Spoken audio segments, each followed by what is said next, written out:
যে হলুদ, তারপরে দেব হলো যে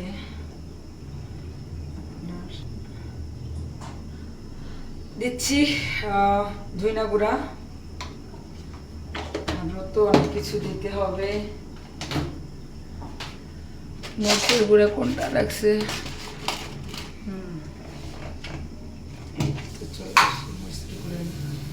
এই যে লাল টকটকে মরিচের গুঁড়ি, একটু ঝাল ঝাল করে, যেহেতু আপার রোজা আছে, ঝাল নালে খাইতে চান, অনেক ঝাল খাই।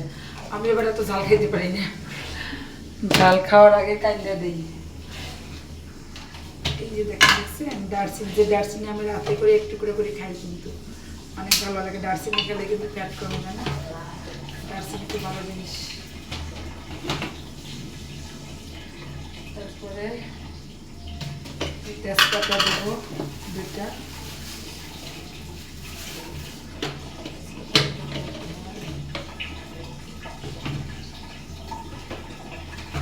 তো বন্ধুরা, রান্না বান্না যেহেতু রোজার মাস, একটু স্বাভাবিক ব্যস্ততা, বেশি দেবো না।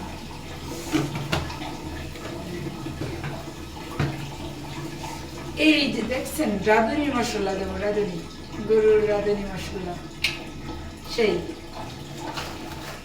রাঁধুনি মশলা দেবো। অনেক ভালো প্রাণ তো, প্রাণেরটা না, রাঁধুনি রাঁধুনি কিছু না। দিয়ে দিলাম। আমি মাংসটা রান্না করবো, পোড়াটা রান্না করবো একবারে সরিষার তেল, খালি সরিষার তেল, সরিষার তেল দিয়ে রান্না করবো।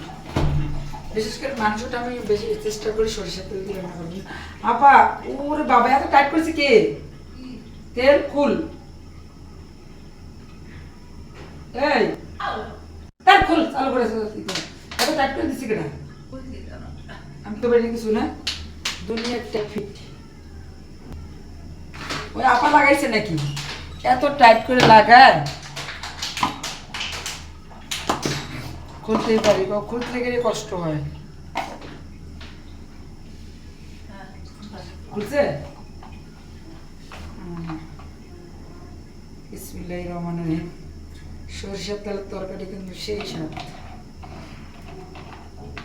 একবারে খাঁটি সরিষার তেল দিয়ে রান্না করতেছি। এখন ইফতারির টাইমও হয়ে যাচ্ছে। বিসমিল্লাহির রহমানির রহিম। এখন দেখো লাড়া, দেখছেন কি দিয়ে লাড়তাছি? এটা আমার শাশুড়ি আম্মা দিয়েছে গ্রাম থেকে। পঞ্চগড়ের মানুষ কিন্তু এগুলো খুব ব্যবহার করে, অনেক বছর এটা দিছে, এখনো আছে। আমি শুধু এটা ব্যবহার করি মাংস রান্নার সময়।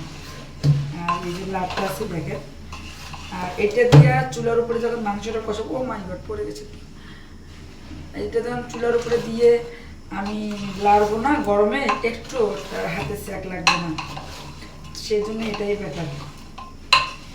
আমাদের গ্রামের মানুষ কিন্তু এগুলো দিয়ে বেশি লাড়ালাড়ি করে রান্না বান্না, শাক ভাজি। আমার ননদের বাসায় একটা শাক ভাজি করে একটা লাঠি আছে, বুঝছে, এরকম চিকনা, খুব সুন্দর করে এরকম করে কাজ করে। আমার নানাটা অনেক ভালো, আমার নন্দিয়াটা মারা গেছে। তো হ্যাঁ, সবাই ভালো থাকবেন, সবার কাছ থেকে বিদায় নিচ্ছি, আল্লাহ হাফেজ। আমি একটু তাড়াতাড়ি রান্নাটা বসাচ্ছি, কেন আবার ওরা আছে তো, ওই জন্য। আল্লাহ হাফেজ।